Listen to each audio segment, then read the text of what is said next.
Yeah, well, I guess I'm under a little pressure because yesterday I was a little critical of Brian, just call him slow pitch Morrissey, for throwing softballs in his session. So that was after a couple glasses of wine last night. So anyway, what I'd love to do is thank you all for being here this morning, and I'm going to go down the panel here. Steve Hasker, Nielsen, Jeff Levick, AOL, Eran, and your last Shir. Formerly of Dapper, now Yahoo, congratulations, and Magid Abraham of comScore. The panel this morning is about data and the impact of data on media, and we are not going to spend this morning talking about things like data stability, segmentation and things like that, but we really want to talk about how our medium has changed, and data has really defined the digital medium. And the first thing I want to do is, I'm going to start with Magid and come back this way, which was, what does this session mean to you? What does data and analysis in media mean to you? Well, I think the internet started with a promise of being the most measurable medium. I think that is true in direct response, but it is not true for branding advertising. And I think it actually shows only 5% or 6% of the spending on branding is going to the internet. And I think we're starting to learn as an industry the different kind of data that needs to be generated in order for the big spenders on brand advertising start moving their dollars. It's fair to say that the internet has been probably pretty successful in taking money away from direct response vehicles and from print. But the challenge with TV is a lot tougher, and that's where the bulk of the money is going on branded advertising. So I think the challenge for us providing data and the challenge for publishers and agencies using data is to change a lot of what has been done in the first 10, 15 years of the internet. One of them is the click-through rate, which is a pretty bad metric for measuring, for providing information on the effectiveness of advertising driven by media. I also think that there's a lot of lessons that we can learn from other media, particularly from TV, to make sure that the medium is much better optimized to deliver value for brand advertisers. Eran. For us, I think data is about creating awesome creative experiences, awesome advertising experiences that are really personalized and tailored to each and every one of the users or consumers of the web. What that means at large scale, that data and also inference technologies that kind of leverage data are becoming a critical part of everything that a marketer does. I would say that in the last decade, consumers were trained by Google and Yahoo and other companies on the search side to expect ads to become a valuable part of the web experience. And all of that was due to data and inference, or most of it, while on the web at large, advertisers trained consumers to regard ads as the least important or least valuable part of the web experience. And today, we're seeing a transition, a rather rapid transition, I would say, from that situation into a situation where ads are really starting to be the best experience. Yeah. So Jeff, I'm actually looking for a bit contrariness here because I think most would argue that the web has not lacked for data in the last 10 or 15 years. Yeah, so you didn't have to set me up. I was going to be contrarian anyway. I think that data has spent a long time in the web reigning as an absolute, and I think that we view data as critically important, but it's also, the role of it is to be directional and to implore the notion of putting common sense around data is also what I think we're really focused on. And it's not just data around advertising. I think the other thing that we're really using data for in unique ways is data around publishing and how to use data to produce better overall content and advertising experiences for consumers, not just to focus on the ad piece, but to look at data as it relates to the entire page of content. And then and with that data, how do you then rebuild a page of content on both sides, add an editorial to make it more interesting? But in the end, the reason why I say it's not the absolute is that we're also, I think the third dimension of that not enough time has been spent on and the data really can't define entirely is also just on the role of creative and creativity in general, which is about design and beauty and what consumers actually find to be a good-looking experience versus what data says should be the best packaged experience. Mm-hmm. So Steve, you have an interesting perspective in that you've relatively recently joined sort of the predominant company in the media currency business, and you have a chance to redefine it. And so what's your view? Well, Dave, I think if there's a sort of a contrarian view, it's that the risk with analytics is that we overdo it. Essentially, if you go talk to any CMO, he or she will tell you, I just want to make better decisions. I want better business outcomes. And there's only so much data and so much insight I can cope with. I need to be able to see the link between a decision and a positive business outcome. So I think that's a big part of the focus at Nielsen. We have, we measure online mobile TV and what consumers buy in close to 110 countries. So we have more data and information than anyone. I think that the challenge for us is to, in addition to providing currencies where we're lucky enough to do that, is to actually provide insights that help senior marketers make decisions rather than insights that are just cool analytics. Well, arguably I think the internet has sort of been a bit, let's say handcuffed by secondary currencies. I mean, we will measure whatever it is that you want.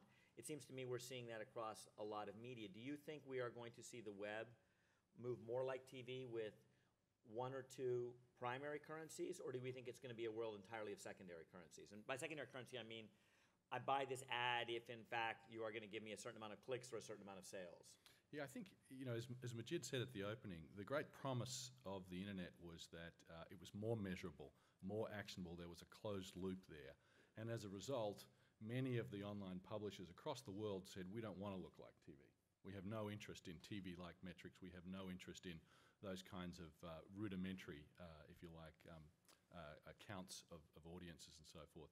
It's been interesting over the past 12 months that a number of the major publishers in the online space have actually started to go the other way and say, in the US, for example, there's $70 billion being spent on TV. Display advertising online is a fraction of that. How do we access more of that? Well, one answer to that is we look more like TV.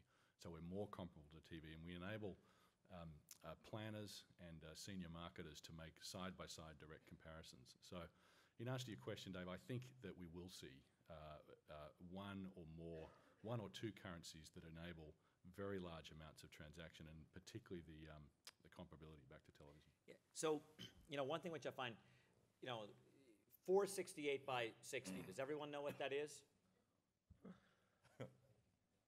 Greg. The banner. Now, it happened to be what an engineer at Wired.com, or Hotwired, chose to use. Now, Jeff, you talked about creativity. How do you deal with bringing more creativity into the medium and being able to do something that can permit a lot of fast throughput, which is having standardization? How do you balance creativity and standardization? Well, the first thing I think we're doing, at least, is that we're trying to redefine what that standardization looks like.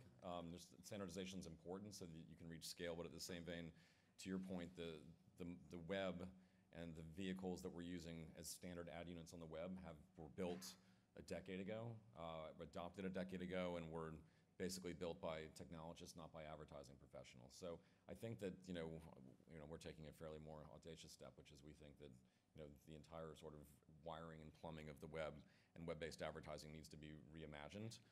And we've started doing this on a few of our properties with different forms of web units and web units that allow for more interactivity inside of them, allow for different kinds of measurement, and allow for a marketer to express themselves in more than one way. So it's not just a message. It could be a message with a video with an offer. So I think that's one big way. And it also does lean into the point that you're making about different forms of measurement. It actually, instead of having an advertiser look for one form of measurement and just being tied to one form of metrics. You can actually have many different forms of metrics and many different forms of measurements inside of one unit versus just being locked into this unit does this one thing and did it do that one thing well. So that's how we're thinking about it. Mm-hmm. So, actually one of the things that I brought up, I suggested to Brian Morrissey he should use in his panel yesterday was to ask all of the companies what their companies aspired to be. Yeah. So I would say, I'm going to start actually with you, Jeff, because clearly, you've all been very upfront about you're transforming AOL. Yeah. Do you want to be sort of the Condé Nast of the web, or if they just say like, I'm going to force you to pick a company that exists or a media company that we can understand. What do you hope to be in 5 years? Yeah, I mean, I hate to, I don't know if there is an exact benchmark, but I think that, we certainly think about being on the quality bar of the highest quality, highest producer of high quality premium information. So for instance, we're trying to... No, I'm gonna make you pick a company. I'm gonna push you. You have to pick a company. Like, we have to, it's early in the morning. We need to make it sort of simple. Like, give an example of a company that you would be proud to say, we're sort of like that, but in our world. I would say that from using their offline presence, I'd say that we would definitely be much more of the premium type Condé Nast-esque. Slick magazine. No. It's not a matter of being slick. It's more a matter of programming for audiences that love having world-class individuals who know the most amount of information in that specific area and can program and curate information in the most beautiful way for that audience. So Condé Nast is a good example. So although they took it out of publication, a great example would be Gourmet Magazine, the most beautiful experience for food on the planet. Just so hard when they closed it down, we hired the editorial staff, and they're now programming a kitchen site for us. So, but that's how we think about where we're going. Great. So Magid, are you trying to become the Nielsen of the web, or? Already is, no? He doesn't need to try. No, actually not really. I do think that I do think that the notion of currencies on the web has actually been not people like us or Nielsen. It has been the ad server, and I think that has really to change, because what we're finding is that anywhere from 20 to 50% of the impressions that are being served and counted are actually not seen by the user. And so fundamentally what we're... But wouldn't you argue that's, let's say the verification service, that's just a limitation of having a verification service to know that it's in fact, I come out of the newspaper business, so you can know whether something's above the fold. Well, it's not a question above the fold. Yeah. It's a question of, did the user actually scroll down and see it, and how long did they spend on it? And clearly, if the user doesn't see something, you can count that there are so many impressions, but if 50% of the impressions are not seen, they're not going to have an effect. There is that. I sort of look at ourselves as wanting to be the Google of analytics. So the way Google helps organize the world's knowledge,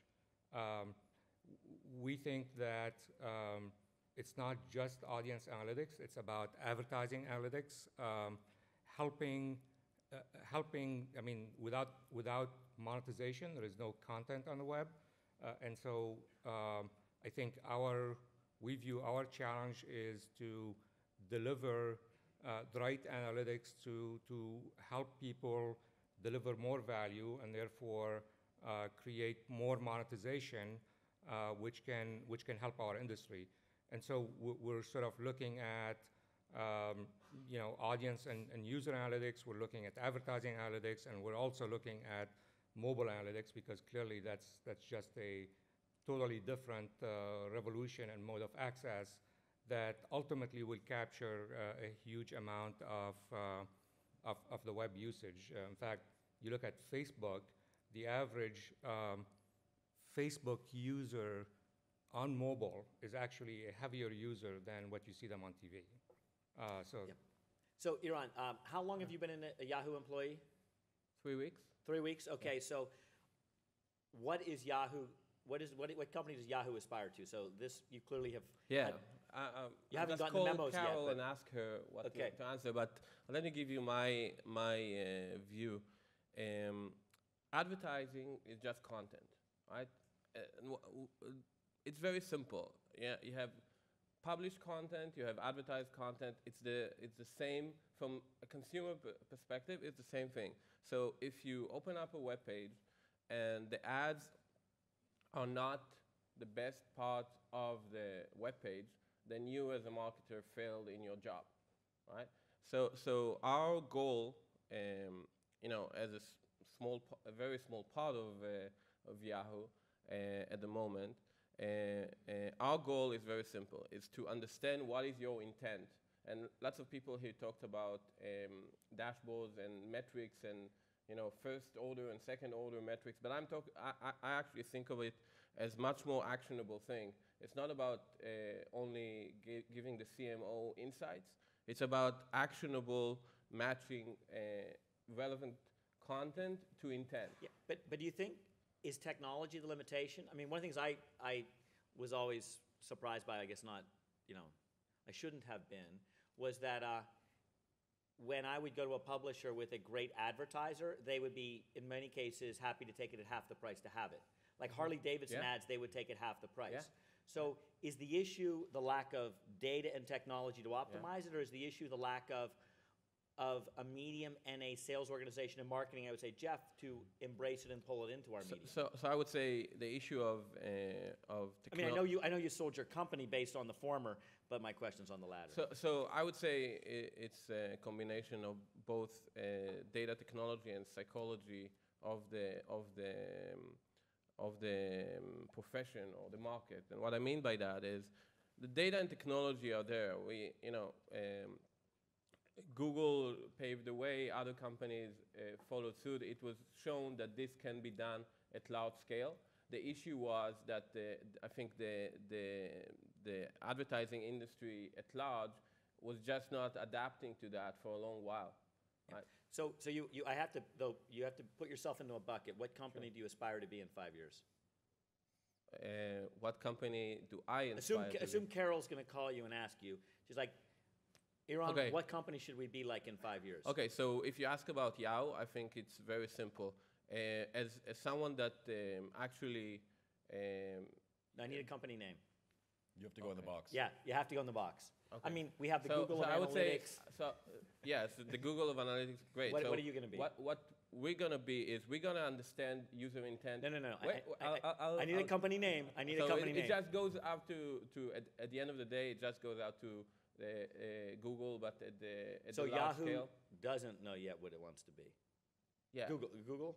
No, I want us to be, to do what Google has done for search, to do it for the entire web. That's basically the vision. Google for the web. Okay, Steve. So Are you going to become the McKinsey of media, or So there's a lot of McKinsey folks there, I know. So yeah, so there's Why increasing don't you numbers. ask him if he wants to become comScore? Right. I was waiting for that one, but thank you. So I think, and I hope this doesn't come across as in any way arrogant, but I think I want to be a vastly improved Nielsen combined with elements of McKinsey. So what I mean by that is, as it pertains to TV, online, and mobile, I would like us to be the preeminent, if you like, referee in the transactions between advertisers and publishers. And I think there's lots of room for multiple players there, but I would like us to be the best of that. I'd also like to add an element of McKinsey. I don't want, and I know my boss Dave Calhoun doesn't want us to become a consulting firm, but I think we need to be much more insightful, much more forward-looking and forward-leaning than we are today. And I think elements of what McKinsey does would be a good thing for us to add. Yeah. So you say you want to be a better Nielsen. What would you say that you haven't done well, that the company hadn't done well in the past, that it should do well in the future? I think there's a couple of things. The first is we need to be better at integrating third-party sources of data.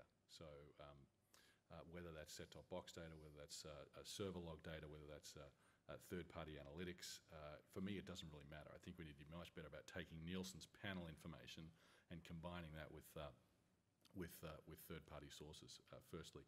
Secondly, I don't think there are many people who'd associate Nielsen with great client service, and I think we need to get much better at doing that. And then thirdly, there's lots and lots of room, I think, for both Nielsen and comScore and others to keep up and in fact, in some cases, get ahead of online and mobile, which we traditionally haven't done all that well.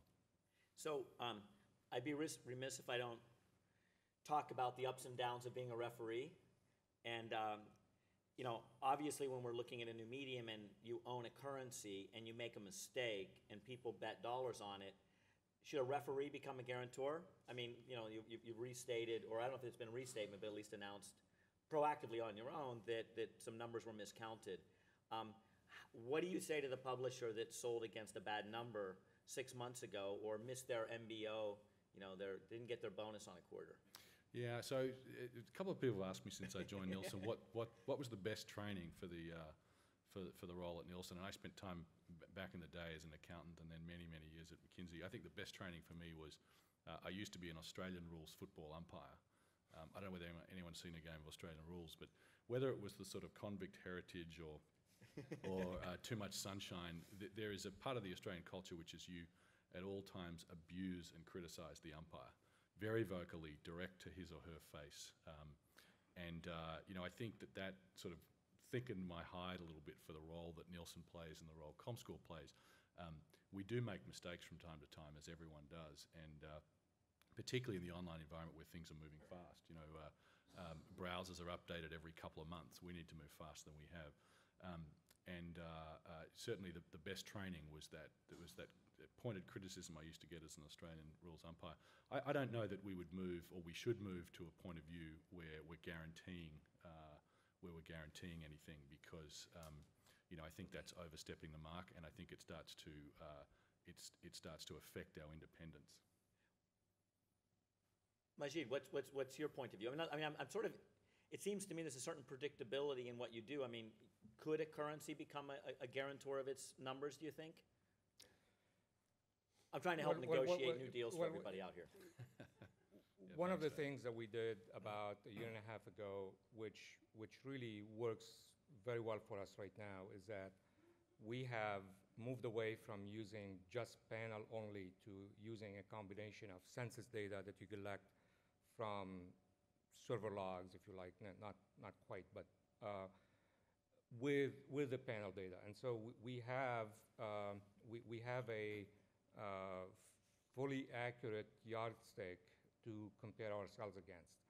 And so things like you know, missing 22% of the data is kind of much more difficult to, or much easier to detect in that case.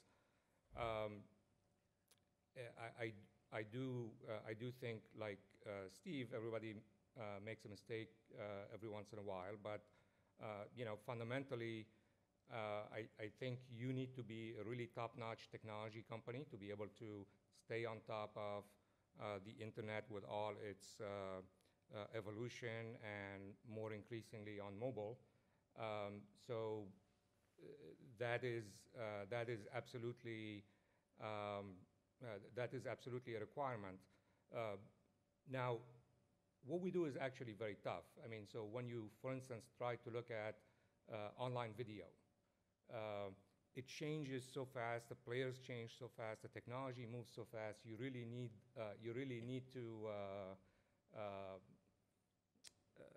work hard to be able to get it right. And you know, in some cases, you know, the technology moves so fast that it takes you 2, 3, 4 months to do it. So Jeff, I'm going to throw this to you, because as the anti-data person on our panel, let's just say everything's a clean slate, you're in charge, you're running your sales organization, you want to sell against something. What do you want from Steve and Magid? What do you want? I mean, it's all a clean slate right now. So that way you take away his couple months and the technology problems, you just ask. So the first thing is, I wouldn't call myself the anti-data person. I would say that I would be more the less data-centric, or very data-centric, but not sort of data as the absolute. I think data is incredibly important, but it's not the only thing that matters in the advertising equation. And I think that's you know, that's why I think that's why we are where we are right now on the web, is that everyone's looking for an answer, that data solves every single answer, and it's not. You know, some of it is still there's many more variables than what we measure today on the web. So what would be the one variable or the one measurement that you would most like to have that you don't have today and if these guys maybe could produce it for you by Well, by I mean, Q2.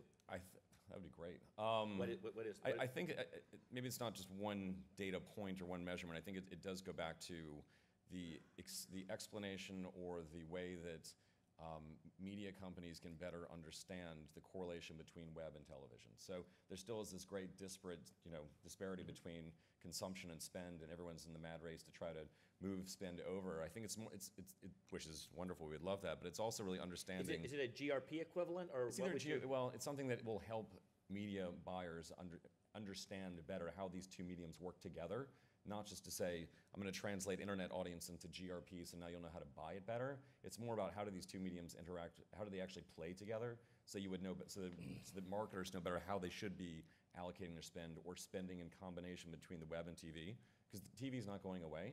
I hope not. Yeah. Exactly. You're betting a business on it. But the two mediums do work together. There are multiple screens up. Consumers run through all channels, and there's not really a measurement that sort of weaves you through all the paths. There's a measurement for TV. There's a measurement for online. There's a measurement for print. Sort of what's the measurement that actually is the thread that weaves through all of those.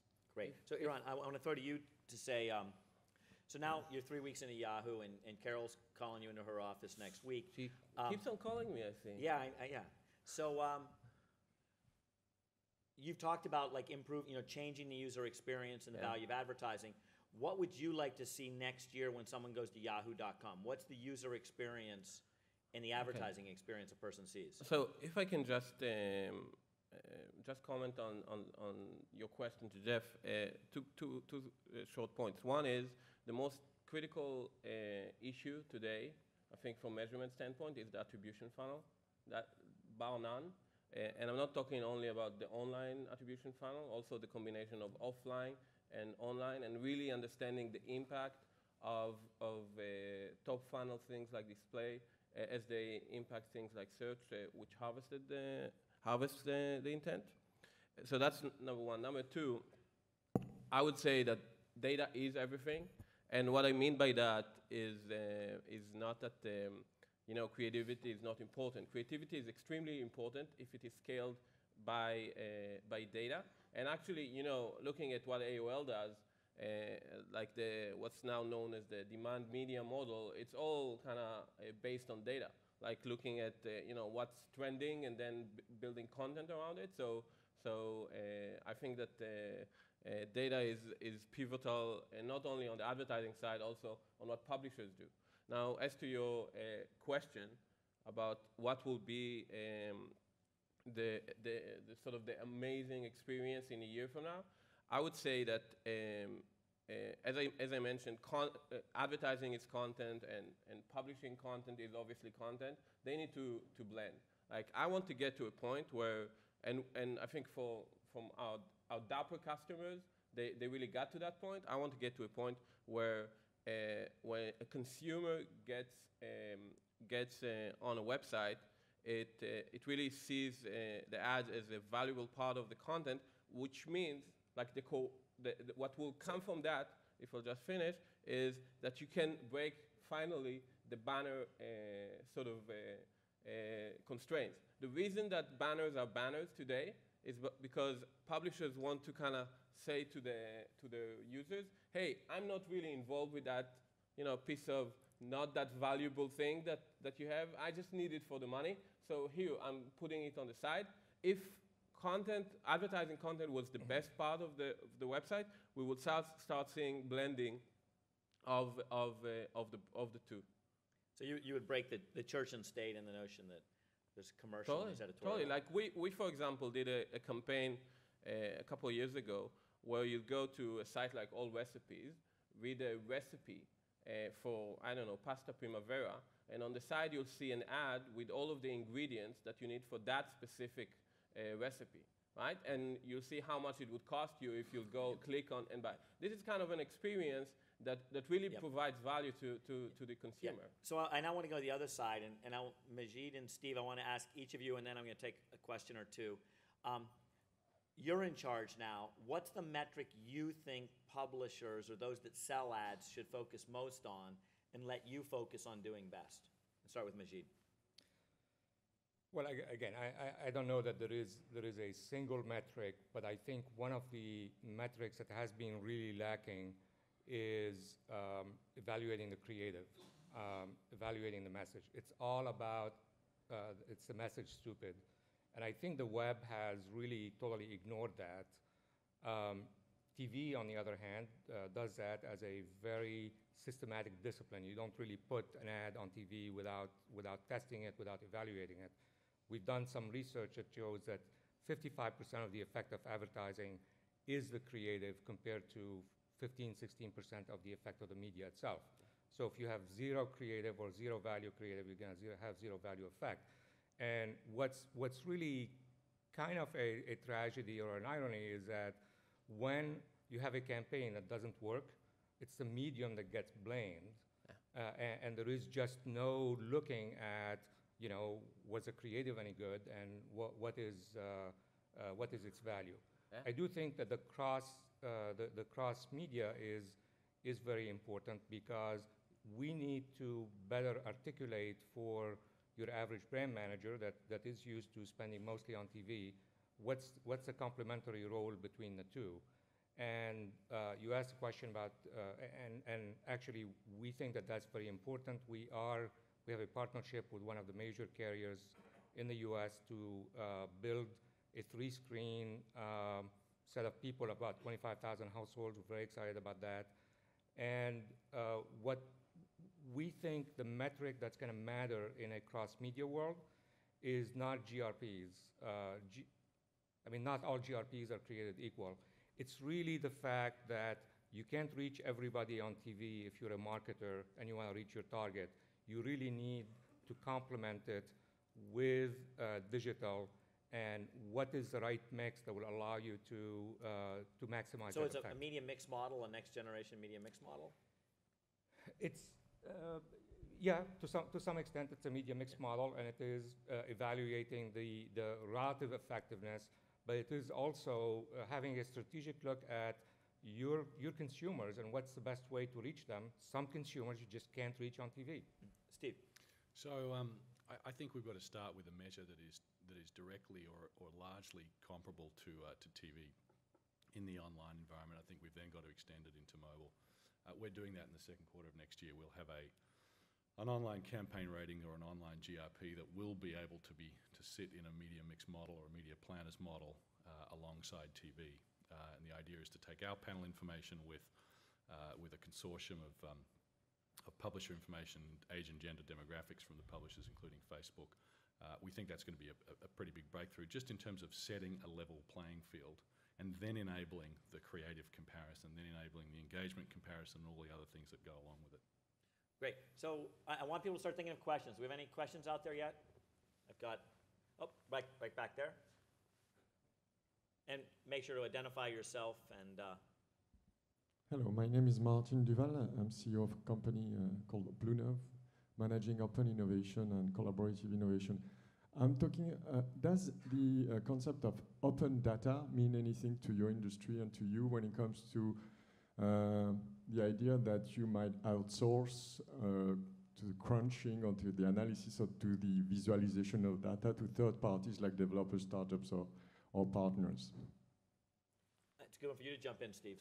Yeah, And then Magid. it means something to me. I think it's a great question. We haven't done much of it yet, and I'd like to see us do a lot more of it. I think to Magid's point, it's a very, very fast-moving space, and I think any company, Nielsen included, who thinks they can do everything will ultimately and quite quickly fail. So I think that the notion of being able to go and get best-of-breed data processors, best-of-breed user interfaces, app developers, whatever it is, I think is very, very important. I want to jump here then. Zafar Siddiqui from CNBC. I want the panel to elaborate on one thing which is on my mind, that too much data sometimes distorts and confuses investment and other decision making. What is the panel's view on this? Well, go ahead. I agree with you. You can drown with data and you can get analysis paralysis. So at the end of the day, you really need to focus on the right data And I think part of our job is to create tools that get you the important numbers that you need and cut through all the clutter of volumes and volumes of data. If I can add something to that, if you think data is for you, you're wrong, right? Data is not for you. Like what I mean by that is that, you know, as executives in media, there's a lot of kind of interest in dashboards and analytics and all of that. That's all good and well. It's going forward, it's going to be the least important part of the data world. The most important part of data is when it's actionable, when algorithms and technologies and creative agencies leverage data at a scalable fashion to create whatever it is that they're creating. And then there's no problem of scaling data. Like we as a small startup manage billions of data. You're at 3 weeks now, you're in Yahoo now, so. Still, you can't say small startup anymore. Give me the benefit of at least Q4. Like Q4 is supposed to be running as yeah, still. We have time for one more question. I just want to grab one more question and then we're done. Esther? Okay, this may be impolite, but I've been encouraged by Dave. I want to ask Steve to just talk about Nielsen's interactions with patients like me. How did that happen? What have you done? This is nicely covered in the Wall Street Journal, where Right. Nielsen broke the terms of service. We had a discussion about privacy earlier, and a lot of stuff that looks like privacy invasion is legal. This was clearly not, and Nielsen apologized, but I'd just like to hear a little more about. Yeah, Esther. So for those of you who aren't aware of the background, Nielsen acquired a business a number of years ago called Buzzmetrics. And one of the legacy practices of Buzzmetrics was, in effect, tapping into sites like Patients Like Me. It was very isolated. It was about 5% of the total data that Buzzmetrics collected, but it was collected in a way that was not respectful of the user privacy. So Patients Like Me were kind enough to make us aware of this, and we ceased the practice. If I can say one word on privacy, I think it's gone. Like really, like the Wall Street Journal made a huge fuss about privacy, but the reality is, and still here. I have to give the mic back to Esther so that Yeah. she can respond on that. Yeah, so I would just say that if a historian, like 10 years from now, will look at the web, it will say that somewhere between 2005 and 2010, humanity as a whole decided it's evolving from Homo sapiens to Homo exhibitionist or something like that. Like we're not interested, apparently, we're not interested in privacy anymore. All of us or just a few of us? Well, you know, it's you can see the trend already. I've not bought into that myself, actually. Well, you can see the trend already, but you know, it will take a while. But Esther, and then we'll finish. We'll. Privacy. There's another issue, which is respect for contracts on the part of the yeah, business. that's something else. That's obviously like you know, terms of service are something that you must not kind of deviate from. But I think that like we, you know, it's all kind of funny to focus on cookies and stuff like that when people are actively giving away basically every part of their personality and identification for the consumption of pretty much everyone. Well, we don't have any more time. I thank all of you for being here early in the morning for us, and I thank you all on the panel very much. So. Thanks, Dave. Thanks. Thank you. Thank you, guys. That's super.